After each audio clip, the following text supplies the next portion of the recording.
Bismillah. Il y avait un émir qui était un bon vivant et appréciait fort le vin. Sa demeure était le refuge des pauvres et des inconscients. Son cœur recelait comme l'océan des perles et de l'or.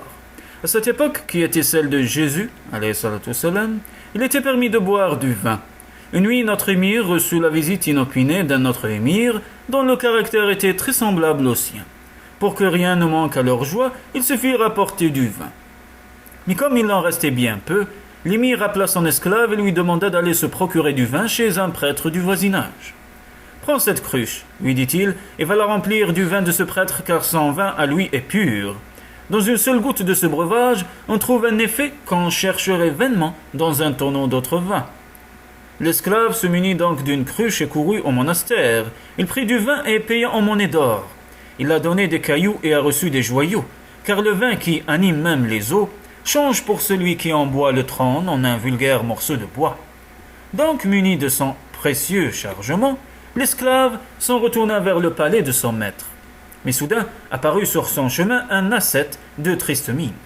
Son corps était comme consumé du feu de son cœur, et ses dures épreuves l'avaient profondément marqué.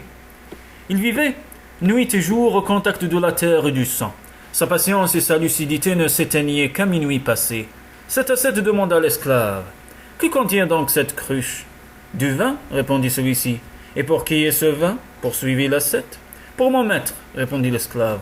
Comment est-il possible de chercher la vérité tout en s'adonnant au plaisir de la boisson ? S'écria l'ascète. Peut-on boire le vin de Satan alors que la raison vous fait défaut ? La raison se disperse à notre insu, il convient de rajouter de la raison à la raison même. Lorsque l'on s'enivre aussi sottement, on se trouve comme l'oiseau pris au piège.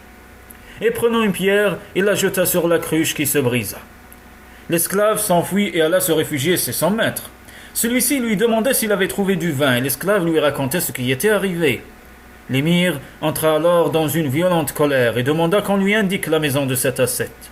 « Il a mérité un bon coup de casse-tête, s'exclama-t-il, cette espèce d'âne. Que pourrait-il connaître de l'ordre de la sagesse ? Il aura voulu se faire remarquer, acquérir la renommée par l'hypocrisie. Lorsqu'un fou se mêle de calomnie, le fouet est un excellent remède pour faire sortir Satan de sa tête. » Ainsi, vociférant son casse-tête à la main, l'émir arriva à moitié ivre chez l'ascète, avec l'intention de le tuer. L'ascète, pris de peur, se cacha sous des balles de laine. Entendant depuis sa cachette les imprécations de l'émir, il se dit: « Il faut certes un grand courage pour oser dire la vérité en face des gens. Seuls les miroirs en sont capables.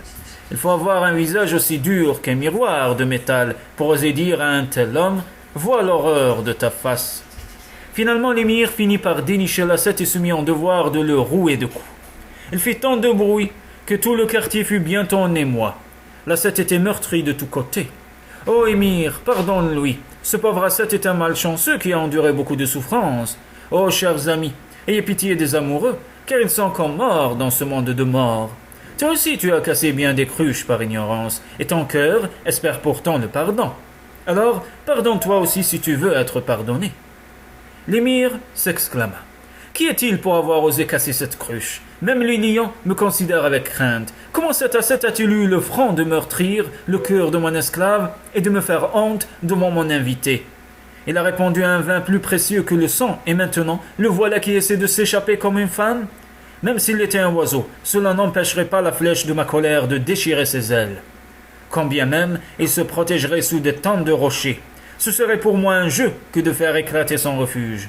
Mon intention est de le battre de telle sorte que ceci soit une leçon pour tous ceux de son espèce. » Sa colère était si vive qu'il crachait du feu, ivre de sang.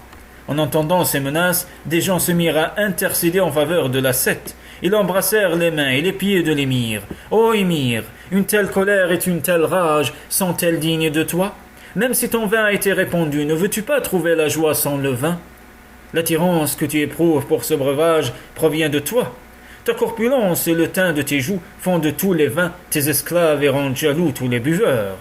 Tu n'as que faire d'un vin aux couleurs de rose, car tu es toi-même de cette couleur. En réalité, le vin dans son tonneau frémit d'affection pour tes joues.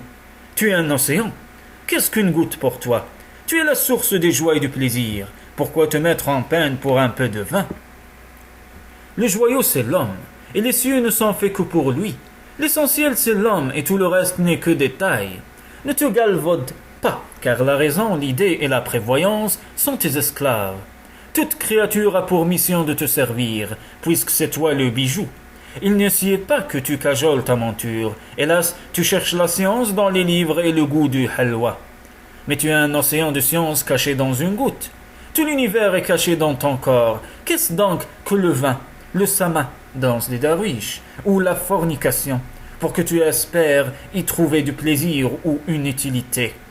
Comment le soleil pourrait-il emprunter aux étincelles? Tu es une âme libre, mais hélas, tu es devenu prisonnier des conditions. Ayons pitié du soleil empêtré dans ses liens. L'émir répondit: Non, le vin est ma passion, et je ne peux me contenter de vos plaisirs innocents. Je voudrais être comme le jasmin qui frémit dans le vent. Je voudrais me libérer de tout espoir et de toute crainte. Je voudrais être comme le sol qui se penche de tous côtés. Je voudrais jouer avec le vent ainsi que le font ses branches.